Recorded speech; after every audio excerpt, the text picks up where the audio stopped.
On parle beaucoup du vendredi saint et du dimanche de Pâques, mais qu'en est-il du temps entre les deux? Que se passait-il ce samedi silencieux? La Bible dit que Jésus a été enseveli, mais son histoire n'a pas été mise en pause.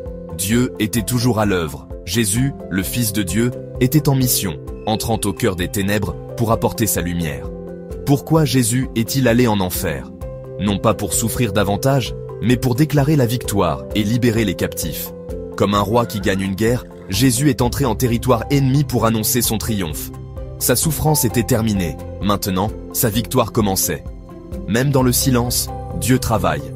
Le temps de Jésus dans la tombe montre que ce qui ressemble à la fin est souvent un nouveau commencement. Il vainquait l'ennemi sur son propre terrain, une partie centrale de la mission de sauvetage de Dieu. Explorons cela ensemble et voyons comment le voyage de Jésus prouve qu'il n'y a aucun endroit que l'amour de Dieu ne puisse atteindre. Sa lumière brille partout, même dans les ténèbres les plus profondes. C'est la bonne nouvelle de l'Évangile pour nous tous. Quand nous avons des questions sur Dieu, la Bible est notre guide. 1 Pierre 3, 18-20 nous dit que Jésus a souffert pour les péchés, a été rendu vivant par l'Esprit et a proclamé la victoire aux esprits emprisonnés. Éphésiens 4, 9 dit que Jésus est descendu dans les régions inférieures avant de monter au ciel. Il est descendu avant de monter, montrant son autorité sur tout. La descente de Jésus n'était pas une défaite, mais un triomphe. Le mot « proclamation » signifie qu'il a annoncé sa victoire comme un héros royal. Il a déclaré que le prix du péché était payé, la mort vaincue et la rédemption possible pour tous ceux qui lui font confiance. Ces passages montrent l'étendue complète de l'œuvre de Jésus, non seulement pour les vivants, mais pour tous ceux qui ont jamais vécu. Le salut de Dieu s'étend dans le passé et dans l'éternité. La descente de Jésus était essentielle pour prouver qu'il est le Seigneur de tout. Il n'est pas seulement mort pour nous, il a vaincu la mort de l'intérieur. C'est la puissance de l'Évangile. Lorsque la Bible dit que Jésus est descendu en enfer, cela signifie le Sheol ou l'Hadès, le royaume des morts, et non un lieu de tourment. Dans les temps anciens, toutes les âmes, justes et injustes, y attendirent la résurrection de Jésus. C'était un lieu d'attente, pas de punition. Les fidèles, comme Abraham et Moïse, attendaient avec espérance le Messie. Le chemin vers la présence de Dieu n'était pas encore ouvert, alors ils se reposaient dans l'espérance. Quand le credo des apôtres dit que Jésus est descendu aux enfers, cela signifie qu'il est entré dans ce lieu d'attente, et non un lieu de punition éternelle. Il est venu en libérateur, pas en victime.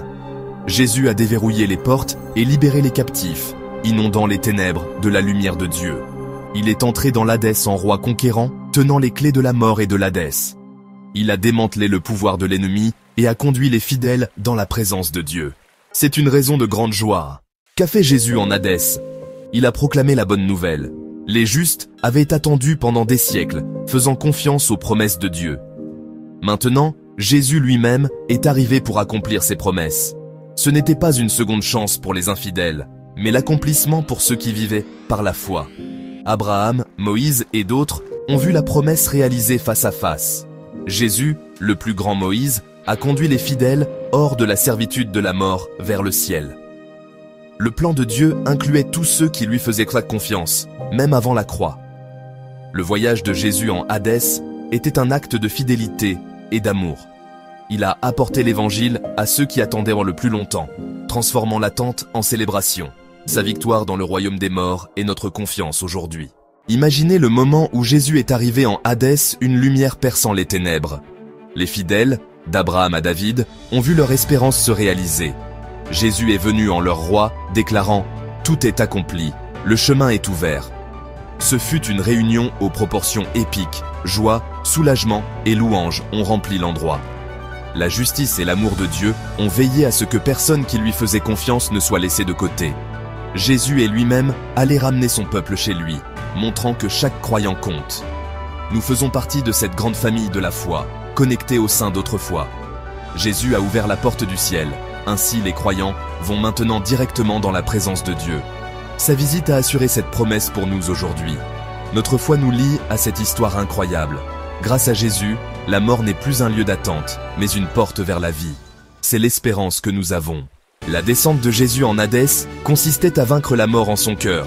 La mort était l'ennemi final de l'humanité, mais Jésus l'a affronté de front.